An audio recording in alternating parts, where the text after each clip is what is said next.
Hey, what's up guys? The Berserker just got a huge buff, getting a 20% damage per second buff because it attacks 0.1 seconds faster. Now it attacks every 0.5 seconds. For reference, a Dark Goblin attacks every 0.7 seconds, and a Lumberjack attacks every 0.8 seconds, and that thing already feels like it's rapid fire. If y'all start playing Berserker, you're gonna see a world of a difference compared to what it once was. Kind of getting the Goblin Giant treatment where the card gets buffed a whole bunch of times until it's eventually good. And the rank 26 player in the world is relying on it for defense with this super fast cycle deck. Compared to a Knight and a Valkyrie, it's going to allow you to defend cheaper, giving you more elixir to spam drills and fireballs and firecrackers on offense to accumulate damage quicker than the opponent. The problem with cycle decks like this is if you wanted to defend cheaply with skeletons, a lot of times it would get arrows, raged, or zapped away. But Berserker doesn't die to fireball or even poison, granting cycle decks a way of defending cheap and safe. It's time to spam more than ever before without any worries while we assert dominance. And big Berserker love to everyone that's using creator code SirTag, making the high effort videos possible. Having 20% extra damage per second is an absurdly big buff for a card. So it's gonna be fun to see Berserker in action and see what she can accomplish. Previously, we were just using her on defense with 3 Musketeer decks so we could safely cycle to Elixir Collectors. But if you're playing it with this type of strategy, where you have skeletons and they kind of get zapped away, you might need the Berserker on defense to have a clean cleanup against bridge spam where your opponent's dropping rages and zaps on you. So I'm going to feel compelled to Firecracker here so we don't leak any elixir, and he's just going to go Goblin Giant, which is totally fine for me. This deck is definitely going to be best with Princess Tower just so you're able to afford good defenses against pretty much everything else in the game. You don't really want to have a bad matchup in anything, and Princess is just really reliable. We're going to use Log paired with the Skeletons and knock back the Hunter so it doesn't do so hot into us. And the Berserker's attack speed increased was absolutely noticeable on defense there, at least for me. You guys let me know if you think that the card is not good still. I think it's a lot better. And I honestly thought it was pretty good in 3 Musketeer decks even before the buff. Now it's puttable and serviceable in other decks. Did I just say puttable? I feel like I'm saying putt. I'm like a golfer or something. You know what? We are par for the course here. Not bad. Not going to take any real damage besides the arrows. And then I can just go and fling another Goblin Drill in the back because he's going to have to drop something in front. And ideally, he's going to have to drop another card as well. Yo, the Little Prince is definitely in the danger zone here. And I think that our opponent is likely going to be going in for a Goblin Giant soon. So not going to be spending too much elixir. I think that we're better off just logging this back when it's in proximity of our tower. And then Fire Spiriting up top. Then we finish off the Hunter with literally no damage. So I like that a lot more than going in for a Firecracker at the bridge when we're at 0 elixir and then finding out that our opponent just cooks us. Not necessarily the way that I want to play personally. Also, I could go and cycle a cannon early and get back to another one. I think that that's going to be our best possible play here. Because if we overcommit into someone that's got Sparky, it's just always a recipe for disaster. You can also go Goblin Drill here and soak up the shot. Maybe that's just going to be the best possible play because we get some Goblins afterward. He lightnings, he doesn't hit what he wants. We can go for Skeletons afterward, and we can go in for the Evolved Cannon, as I was talking about before. I really like this card. No! Oh my gosh, that looked like it was going towards my tower. That was super scary. Anyway, totally fine. I think I'm just going to go in for opposite lane pressure here. And we have Firecracker, so this is definitely going to be difficult for me to defend. I mean, we've got the Fire Spirit, the Berserker, and the Fire Spirit is locked onto the tower. The Berserker's on the tower, and I think he has no shot of defending this. Like, legitimately, if you all in with the Sparky and our strategy, it is so tough for you to stop. So I'm going to try to go in for a cannon as well. Then I'm going to go in for this and cycle more stuff. Just genuinely trying to cycle everything I have. And let's see how the Berserker performs on defense here. I think it's going to be clean. There's no shot he breaks through. That is nice. Berserker on defense for the win. We're going to get a cannon down here just preemptively predicting our opponent to drop a small spell. If he doesn't really matter. I mean, we're going to win the game regardless there. The Berserker buff felt nice and noticeable on offense, shredding the tower, and also slapping the Goblin Giant down before our opponent was able to build up a too big of a push. And after a huge comeback for the first game of the day, we pushed up to 7,200 in the world. We're aiming to win every game we play. You guys know how we do, especially if we win the first game. It gets me some nice momentum moving forward. The guy's going to have Cannoneer, which is 100% worse into a drill that's spawning goblins. The Skeleton's still somehow snagging damage there is just so weird. I can't believe how often the Fire Spirit connects into Mega Knight players too. They're just allergic to defending sometimes. So I think it's best for us to just go for a Firecracker and sack it. Okay. A little bit more scary than I wanted it to be. We can go for a cannon to pull back the balloon, and then we can go in for a drill here afterward, and then pull the balloon to the middle, and then defend it with both of our towers and a Fire Spirit. I think this is 100% okay for us. It's just not really the defense that we wanted. Sometimes people will just spam Mega Knights at the bridge and you're like, why do you do that? I mean, I don't have many great anti-air responses to you, but it's so diabolical that you're a mid-ladder menace. You're ranked 7,000 in the world. I mean, come on. Don't play like a unranked player trying to reach 9,000 trophies, bro. Don't just randomly spam your stuff at the river.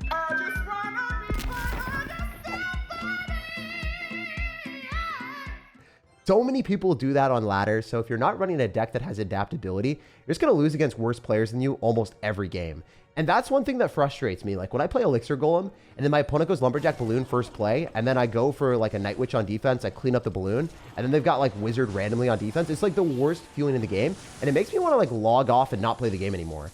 So when you play decks like this, that have adaptability, that are allowing you to beat those players just that randomly decide to like turn the game into a fiasco where they're like slot machining it up and hoping that they get good trades.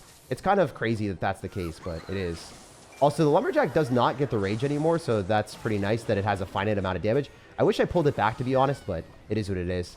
Sometimes we gotta live with our bad decisions. Like his Mega Knight in the wrong side was horrendous. Oh my goodness. We Firecracker here, I think we're actually cooked. I mean, we would get some damage on the Mega Knight, but I don't think we would survive and win, so I have to go Cannon preemptively and be able to pull that as much as possible. We're going to go in for a Berserker here, then he doesn't get any real finesse. And then I think we can go in for a Drill as well to go and pull the Balloon to the King Tower. If I remember my placements correctly, I think that actively activates King Tower. Super solid strat. If you guys don't know that placement, I would recommend doing that. 9 times out of 10, your opponent will be fuming. Because you don't necessarily need anti-air responses to do that. So I do enjoy that. All right, we're going to go Berserker here. We can kill the stuff we were reviving. If not, it's still not the worst. I think we can do another Drill. Pulling that as much as possible makes me feel happy because I really don't like when that gets near my tower. I also kind of want to go opposite lane with Skeletons here just to force extra Elixir. And then we can Firecracker on the Mega Knight. That will deal damage. You can't like ignore that for forever. We're going to set up another cannon. Do this. I do think that these players sometimes just like literally spam all their stuff, so I really don't want to lose here.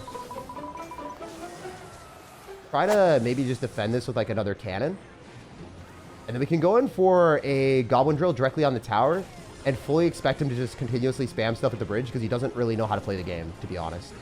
Anyone that does that, like I don't have really that much respect for you as a player if you just spam all of your cards at the bridge, to be honest. This is like, is so low skill, brother. It is so low skill. All right, we're going to go Cannon here, and we're going to get back to another Berserker. He'll probably go in for some more spam, because that's the way he's been playing. As long as we can kill this Mega Knight, I think we're okay. Oh, wait. Did I just lose? I didn't. That was really close, though. I'm just going to Fireball and I win. All right, cool. I should have dropped something on top of that Mega Knight. I thought I was going to die, so it's really bad gameplay on my end. But, hey, it happens. Sometimes you fumble, you mess up. And a little bit more close for comfort. That would have been so triggered if I lost against someone that dropped every card at the bridge. But at least this deck has a lot of maneuverability. So like if I lost that game, it would be entirely on my shoulders, not playing safe enough and dropping another card to counter the Mega Knight. After 2 dubs in a row, we pushed up a few ranks all the way to 6,400 in the world. Even when you match into Balloon Mega Knight decks with arrows when you have Firecracker as your sole anti-air defense, you can still win. That matchup is the definition of terrible when you only have Firecracker to shoot up. But if you're better than your opponent, even when they arrows your Firecracker and you have no anti-air responses, you can still outplay them to win. That's the sign of a deck that I enjoy playing on ladder because I can always rely on it. All right, it's time to shell out a ton of damage. Unfortunately, our opponent's gonna go Royal Hogs immediately, so not a huge fan of playing against people that do that type of stuff. It's a good strategy for him if he catches us off guard, but for our positioning right now, I'm not too disappointed. The fact that I can go for a Firecracker and sprawl onto the cannon and also potentially the Berserker puts us in a really nice spot. The other thing is, like, whenever I look at the Berserker, I'm like, oh, it's a Lumberjack. And then it's going to spawn Rage on my Firecracker, but that doesn't happen anymore. It's weird how all of the orange-haired cards just either do some splash damage, attack really quickly, or are always a threat. Whether it's Valkyrie on defense, or the Berserker, or the Lumberjack, those cards are all scary to me. For instance, like, you know, you can look at a Witch and you're never going to be scared because it just doesn't do that much unless you have Cannoneer. Or like you look at spawners and they're all kind of trash. But The orange-haired individuals are overpowered in Clash Royale, let me tell you. Evo Valkyrie went from being one of the worst evolutions to one of the best ones on defense. And yeah, Berserker is so good too. I seriously love this card, and people have been sleeping on it. Well, I was going to say sleeping on it, and apparently we don't English out here. But hopefully we can win. Anyway, it's cool to see other people playing Berserker as well, and it's nice that it's a common card as well. Because if you think about it, like, when there's cards that are legendary, like Little Prince or Champions or, I don't know, it's frustrating to see that because you're not always able to max it out. Anyway, we can go for a Firecracker directly on top of this, and this is going to be beautiful for me. He's going to have to delivery this, but I believe we get a shot before even deliveries. I don't even know if he's able to delivery in time. Does it? Oh my gosh, he's literally destroyed. This game is so poorly construed in his situation now because we're able to get 2 Firecracker splashes on the tower. And if he goes in for a Hog Rider, we just go for, well, I guess Royal Hogs. We go for a cannon on them. Totally fine for me. So I'm going to go for a drill directly in front of the tower. A lot of people have been asking, why not Evo Goblin Drill? It's just an inferior card. If you're able to run a card like an Evolved Cannon that's basically a Royal Delivery, you're going to get so much more value. Like, look at this. This is not possible. You are not going to get this amount of value with other cards that are mediocre. You much rather run cards that will consistently give you good trades every single time.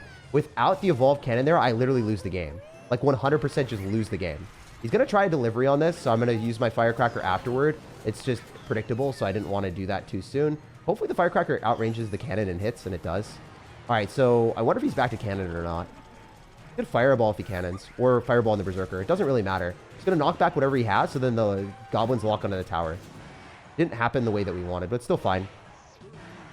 I think we want to go in for a cannon here as well. Super annoying, but it is what it is. We can over-defend the left side, and then focus on the right later on.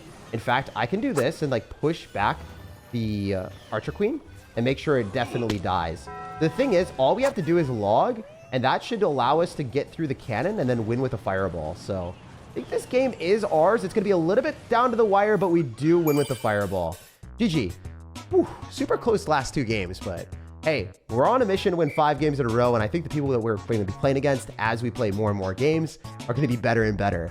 I haven't played Clash Royale in around 24 hours, so it's nice to just get back into the action, immediately see a buff to a card, play this deck for the first time, and collect 3 dubs in a row, all the way to 5,400 in the world. It's also refreshing to see a cycle deck like ours stay at the top of the ladder while still being a little bit lenient to play. I'm not playing perfectly in these matches, but we're still winning all of them. This deck probably won't be as intimidating as all the other cycle decks if you're picking it up for the first time. All right, dude's got P.E.K.K.A in the banner. I feel like we are going to summon a P.E.K.K.A player soon because it has to happen. Even though P.E.K.K.A got a serious nerf to its range where it just doesn't stay locked on the tower near as long as it used to, like you could actually push it off tower because the range was nerfed, it's still a very, very good card. We're going to log and use Skeletons of the Hog. He should only get 1 hit. I guess if you want to go in for an Earthquake, that's an entirely different story. We're going to Firecracker at the bridge, and we can get back to another Berserker. Reason we want to do this is if we win against the Firecracker, then our Firecracker stays alive. Ah, never mind. I was hoping that would be the case. Paired with a Berserker, we would be able to get that on the tower. Notice the damage difference. That's really substantial. Even though, you know, he activated King Tower, I don't find myself in a terrible spot. If he goes in for a Hog Rider, what we can do is we can go for a cannon and then push his Hog Rider into us, and we're totally fine with that. We're going to go for Skellies here, Firecracker, and I guess we're going to go for Cannon in the safe spot where, like, we're not going to miss it. Unfortunately, this is what we do have to do in this predicament because the way I see it is the guy is maybe going to go Earthquake. Did log just in case. Keeping the Firecracker alive doesn't really do anything for him or for us because we've already activated King Tower, so it doesn't really matter. We use a Fire Spirit at the bridge. Maybe we need some damage. Oh my gosh! The Firecracker almost sniped the tower there. I love when that happens. It's very funny when it works out for you. You're just, like, looking at it, and you're like, how? Why? Doesn't make sense. We get a Firecracker down on this cannon as quickly as we can. Hopefully that hits, and it should. So insane that that works. And my Firecracker said, nah, I'd win. Holy heck. That's ridiculous. And I think we bonked the tower too, or force out Evo's Skellies like that, which is even worse for him because the Skeletons are wasted. That's an evolution that you want to be cycling towards, my dude. I'm going to go in for a drill here, and I think that he wants to go for a Hog Rider, but he's going to feel compelled to defend, whereas he doesn't want to do this right now. He does not want to be defending continuously. He's going to go in for a Firecracker. I think ours shoots first. Yeah, again, nah, I'd win, said my Firecracker. I just memorize these interactions, and I go through with them. We're making up for our few misplays that we had earlier on. He should Earthquake on this, because he'll kill the Firecracker. Wait, is this Firecracker just immortal? How is this Firecracker just using her 10th sense and understanding the arena to a different degree. It's unbelievable how good my firecrackers are compared to my opponents. Again, we're able to outrange this cannon, so if he doesn't make a prediction here, he's kind of cooked. He's going to take damage, which is not where he wants to be, obviously. So we don't really care about this firecracker. It can deal damage to my tower, but it's not going to be impactful because that's not the side he's going towards. So we're going to go for Evo Cannon here. I think that this is worth it. Even if he goes in for an Earthquake, I think that we're okay. It should get a hit or so. Not that bad for me, bro. I'm going to save my Evo Firecracker because I think that's definitely worth it. I want to create more chaos here. I'm going to go for a higher cannon and then Fire Spirit on his Ice Spirit. And then maybe just create some scary spot where he doesn't necessarily know what's going to happen. Also, if we can Firecracker on the one skeleton, we're just proving that our Firecrackers are built different. Oh, if the Firecracker evaded the cannon Evo and the cannon Evo missed and then it hit the skeleton and hit the tower, that would have been glorious. So, unfortunately, that didn't happen. It is what it is. I guess it is part of the game. We're 100% in a spot where I'm not a huge fan of the situation because I can't go for a high cannon. Just have to sit there and take it. I'm going to Fire Spirit with a Firecracker and maybe we can kill the Hog Rider with not much damage. Okay, it gets one hit. Got two, that would have been criminal. Still fine for me, though. We do have logs, so it's not like super bad by any stretch of the imagination. I'm able to go for a cannon, hit the Ice Spirit, hopefully. Knock that back. Fire Spirit here. Shut that down. We can continuously bombard him with more drills now and use our Firecracker on offense and Fireball on his Firecracker. So this is going to be hard for him to defend this because I think my Firecracker hits the Skellies. And that's terrible for our dude. That is where we want to be for sure. All right, so we're going to have to go for another cannon here. I don't necessarily love this, but it is what it is. He's going to go in for the Earthquake as expected. Definitely want to go for a log to knock back the Hog. And it still gets hit on my tower. This is bad. All right, we need this Firecracker to do work. I mean, my Firecrackers are built different, so it'd be nice to get a W with it. I'm going to use Skeletons, and then I'm going to Fireball here. And we want our Firecracker to just hit the tower, and we can win with it. The Fire Spirit hit too? Maybe? Honestly, I actually don't understand what's happening here, but we could cook. We could cook. Oh, the Fireball was queuing in. You know what? We don't win every single game. Sometimes our opponents cry in our face when we lose. But hey, we'll bounce on next one and play better there. I think if I was just able to have a cleaner defense 1 or 2 times against the Hog Rider, denying one more hit, I would have won. Or maybe if I leaked less elixir or something and got the Fireball down a little bit faster, also would have been a W. Every game that we play, we learn when we lose, and we'll bounce on the next one. It happens. Actually, it's not every single game that you play you learn when you lose. Like if you're playing Elixir Golem or Lumberjack Balloon and you just all in every single game, you're never going to get better from your losses because you're effectively gambling, hoping that your opponents don't have answers to you. When you lose with this deck, there are a lot of reasons where the game went wrong, where I didn't deny Hog Rider damage, or I could have cycled a bit faster for the Fireball. And you know what? I'm okay with that. It makes me happier knowing that I can get better at the game. Because at least it gives you something to work towards. This guy's got E-Giant in the banner, which would be a very nice matchup for us. If we're able to conveniently kite him all around the arena, using our drill and our cannon and having a quick card cycle of 2.5 elixir, I don't think that Electro Giant is going to have a good time. But we saw a Goblin Gang, so a sneaky suspicion that the guy is not going to be playing an Electro Giant deck. He already popped an ability. This guy's insane. Okay. If you didn't know, you can drop Skeletons. Okay, well, I guess we didn't have to. If you drop Skeletons as high as possible, it's one of the best interactions that you can make happen. Because what happens is the opponent will then lose the Dark Goblin to your tower, plus the Skeletons. And if you have to drop the Skellies as high as possible for that to work out. Otherwise, it's not going to be good. Fire Spirit, drop it a little bit further back so it doesn't get one-shot by the Cannoneer. And then we're going to go for a log directly on the Goblin Barrel. This is one of those moments where I think we're just matching into a weird log bait deck that I'm not necessarily 100% sure what it's going to be, but we'll find out. I can go for another Firecracker and hope our Firecracker is immortal like we were in the last game with it. It'd be pretty fun to have that happen.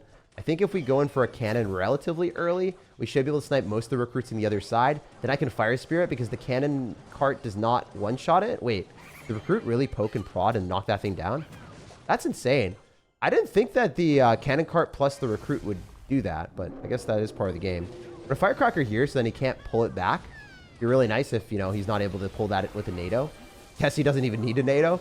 We're going to log and then use our Skeletons directly on the Doctor so he's not able to get an ability to kill the Skellies. And that was the best possible trade that we could have gotten there. I just didn't expect the dude to end up having arrows with Goblinstein, but I guess that's part of the game sometimes. We're going to use the Fire Spirit on offense, hopefully lock onto some of the Goblins. Nice. Huge value. And then we can Firecracker on the Spear Goblins as well. Just add insult to injury because he doesn't kill the Firecracker, and that's going to do a lot of extra damage. The fact that the Firecracker missed was better. Oh, she's so smart. She is so smart, tearing our opponent's world apart. You love to see that. We're going to go Skellies here and then go Berserker. So the Skeletons tank for the Berserker so we get even more damage. Then we're going to go Drill as well. And I think with the Evolved Cannon, we're going to cook the Recruits. You know, I'm sorry, because Recruits are my main deck in Clash Royale, but this has to happen, you know? If you match into Royal Recruits, they are very, very easy to play. Even though they're my main deck in the game, I genuinely just do not enjoy matching into them ever. So we're going to be able to defend with that Firecracker and then just hopefully kite most of his stuff into our double cannon defense. This feels so stupid, but it feels so right to get that Goblinstein out of our sight. And then we have Evolved Firecracker that we're going to be dropping on a Goblin Gang probably. Well, I guess not, because he just saw that we were going to go for Drill and Firecracker, and he couldn't go Goblin Gang, so he had to prioritize going for the Cannon. But since he dropped all of his Elixir on the Cannon, he wasn't able to afford the Cannon and the Goblin Gang after going for the Cannon cart, so all of his Elixir was just tied up, and then we tied up the W because he had nothing left to defend.